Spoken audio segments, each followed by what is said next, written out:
So, hello, nice to see you here at my tutorial about Artifactory with generic repositories to manage a JDK manager or to manage JDKs.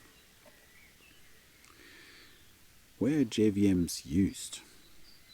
The main thing is that we have a JDK or JVM in so many places inside a company or a production line that mostly the people are not 100% aware of what are the right places or where are all these places. For example, you have for sure developer PCs, and this developer PC has just a few JDKs that are needed for development, for testing, bug fixing, and all this stuff.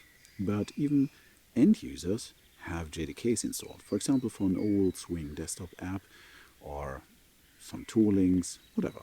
But end-user PCs with JDKs, they're existing. And of course, you have infrastructure and servers running on JVMs, and here you have multiple JDKs as well. And inside Docker images or VMs for short-term deployments. This is, for example, you have a CI environment, and during your build time, you're just provisioning a Docker image on the fly, and inside this you're using for a clean compile or whatever JDK as well. So you have different JDKs on different platforms in different environments inside one company. And well, managing JVMs can sometimes be a little bit painful if you're thinking about different scenarios. So a uniform installation and uninstall procedure is very nice, because then you can manage a Windows machine in the same way like an OS X or a Linux machine. And it must be easy to manage multiple JDKs. For sure. Let's think about a developer PC. You're working on the newest feature for your product, and then there is this bug coming in, and this is a long-term support version, and for this you need an older JDK with a dedicated build number to reproduce a bug and check and fix it. It must be easy to change between JDKs. So if you're just on a command line and you want to see if it is running with a different JDK or a different build number of a JDK, it must be easy to switch between JDKs without setting environment variables and all this stuff. And it's very important that you're independent from external resources. I saw it a few times that you want to have a bug fix for an old long-term support version. You are now fine, or you are running your development environment now on OS X, but the long-term support version was developed 5 years ago on a Windows machine, and you just have this JDK from this time saved, but not the version for your OS X. And this means that you are trusting external sources to deliver something over a long time. It's not a good idea.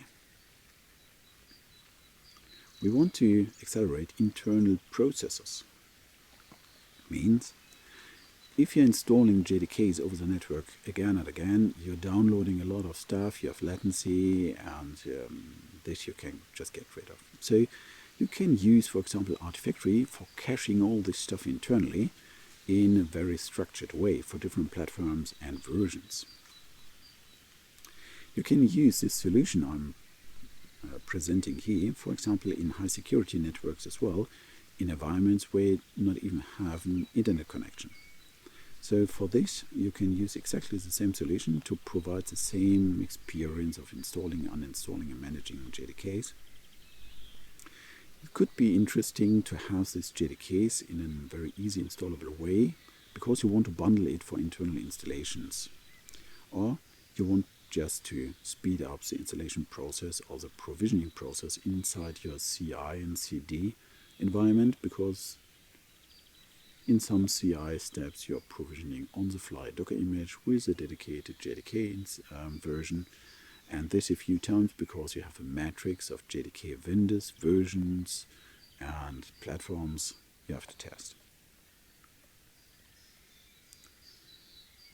DevSecOps What does that have to do with DevSecOps? Well, DevSecOps is something that is part of your whole production line, the security part. If you want to know a little bit more in detail about it, I have a dedicated tutorial about DevSecOps, so have a look at this one.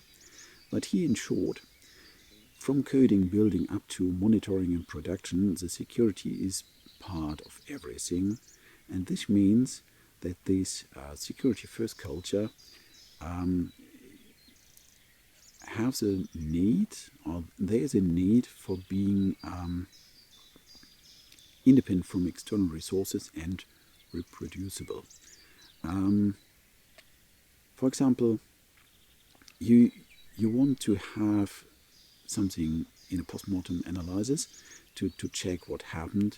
For this, you need exactly the same JDK with the same build number from the same vendor on the same operating system, version, minor version. So only with this you can reproduce and analyze what was happening or what's going on. And this means everything must be reproducible. The operating system, the JDK, and so on. And the best idea is to have all this inside your own network and don't rely on external resources that maybe provide this JDK with this dedicated build number for a long time. Quality and security is going hand in hand, means if you're increasing the quality, it's good for the security as well, because you can easily change and test things. For example, changing to a new minor version of a JDK or bigger version change, you can just use your test coverage to check if everything is running as expected. And with this, you can switch the JDK or the JDK vendor if you have some security issues. Sometimes official and public Docker images are not usable. I had quite a few times the point that I have this Docker image with a JDK, but I can't use it. And the Docker image between JDK 8 and 9, it was both OpenJDK, was not maintained by the same person, and this means it was not exactly the same. Or it was a big image with a big Ubuntu, but I needed some other Linux distribution. So for this, you need the possibility to create everything on the fly and immediately.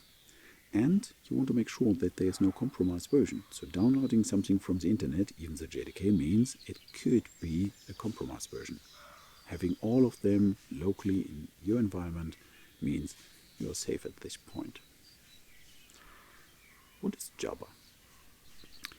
Jabba is a Java version manager. It's a little bit inspired by NVM, the author says, and it's written in Go. The good thing is it's a command line tool, and with this command line tool, you have the possibility to script everything very easily. It's available on Mac OS X, different Linux architectures, as well as on Windows. And it's supporting different JDK platforms from Oracle, JVM Open, Iberica, Amazon, whatever. And if you need your own one as well. This is an open source product or project, and you can find it on the GitHub Shuiko/Jabba. The link is here on the slides, so feel free to have a look at it. How to install this one? To install this one, what we have is, first of all, the website at GitHub, and there we have the show called Jabba. You can scroll down the README, and a little bit more down you will find the installation instruction. Here it's just one line where it's grabbing an install script. You can copy and paste it to a command terminal version, here a command line version, installing it, and then everything is done. As mentioned earlier at the slides, the installation is in your user home directory .jabba. There you will find the Jabba itself, as well as the installed and managed JDK. So if you want to get rid of Jabba or the JDKs, just delete this folder. Okay, so the installation is quite easily, but the main thing is that at this point you already went to the internet. So how to get rid of this? In short words, go to GitHub, copy and paste the install command, execute the command on the target machine, and you will have everything in your user home.jabba or user profile.jabba folder. And the next thing is how to get rid of this initial internet access. I will show you a little bit later. But first of all, a little bit the taste of Jabba. So to use Jabba on a command line is quite easily. So for example, Jabba ls-remote will just list all available and current managed JDKs for your operating system. And if you want to install something, just install and then the logical name of the JDK that is listed by ls-remote, for example. If you want to uninstall a JDK, just write Jabba uninstall and then the logical name of the JDK. If you want to see all installed JDKs, Jabba ls. And if you want to switch a JDK, just Jabba use and then the logical name of the JDK. This is a very easy way of dealing with JDKs, and you can do exactly this on all machines from OS X, Linux and Windows. As I mentioned, during the install process we have this internet access, and I want to show how to get rid of this one, because sometimes if you want to have the same on-prem or in high security networks, there is no direct internet access. Here I'm using the Artifactory generic repositories. If you want to have more information about the general usage of generic repositories, just check out my tutorial about it. Here I've just created a generic repository called Jabba-local, and inside I created a few modules. Here, for example, the module Jabba. Inside this module I want to store all binaries for Java itself, and the other one, Linux and OS X and Windows, this is the storage for the JDKs. Of course you can use different repositories for this. In my case I just put both together in one. Inside the Jabba folder you have the different Jabba binaries. The good thing is, if you're going to the GitHub release page from Jabba, you can download for version number all these different binaries. And the nice thing here is that you don't have to make subfolders by your own, because the binary itself is containing the project name, the version and the architecture. So you can just copy all of them together. Here, Jabba 0.11.2 for Linux AMD 64. If you're checking inside Artifactory in this generic repository, you have an URL to the file itself. Here it's my installation inside my repository. And if you're copy-pasting this one, you can just use the command you see on the README and replacing the URL from the command with the URL of your destination. So here it's just the same command, and I'm just switching between two URLs. And now you are able to install with the same experience Jabba from internal offline repository without internet access. The next one is how to deal with the JDKs itself. The JDK itself is here stored under Linux and then /architecture in the submodule. And here I'm just copying gzs or zips from the JDKs inside. Again, I have for every JDK at this point an URL. The main thing is how to get this. What you can do practically is you can go outside of your high security network to a machine. For example, the Linux you need, install Jabba there regularly over the internet or from your source, and then install all JDKs you want to have internally. Every JDK is in a subfolder inside your user home folder .jabba /JDK/ and then all these JDKs. Make a gz from this one and copy this inside your high security network or inside your Artifactory instance, inside this repository, and then you have this packed JDKs without any installation process. With this, you can use the Jabba install command, because you can modify the Jabba install command a bit, that you say Jabba install, then you have the logical name that you want to have internally for example, my JDK version ABC, or following the same logical naming structure from Jabba. And then you're extending the command with a protocol. Here it's a target or a zip if you are zipping everything, plus the URL to the file that contains the whole JDK. That's it. So the last one is a URL you're getting from Artifactory, and the first one is just the official Jabba install command, and in the middle you have the logical name you want to use for this JDK on your machine. Now you can install JDKs inside your high security network without any internet access. The good thing here is that we have now the possibility for cross-platform installation of JDKs. We can manage and switch JDKs very easily with Jabba. It's an open source project. You can scan if there's any issue with this, but it's a very robust project right now, and it's working good since years for me. And the good thing is you can 100% uninstall it without anything left in your system. So it's a very clean and smooth installation and uninstallation possible. It's immediately a caching for your internal network if you're pushing all this stuff to Artifactory, and you're 100% independent from external repositories or resources. So everything that relates to being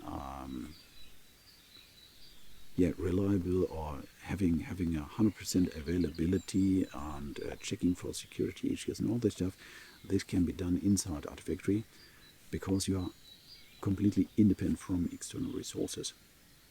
X-Ray can scan all binaries, and here for sure, if you want to know a little bit more about X-Ray and the possibilities, check out my DevSecOps and X-Ray tutorials.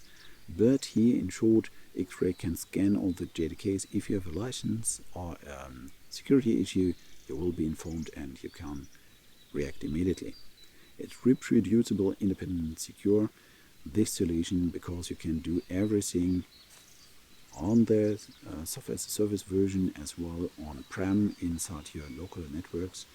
And this is a good thing. So if you want to try out exactly what I showed you here, just go to jfrog.com/free-trial and ramp up a trial.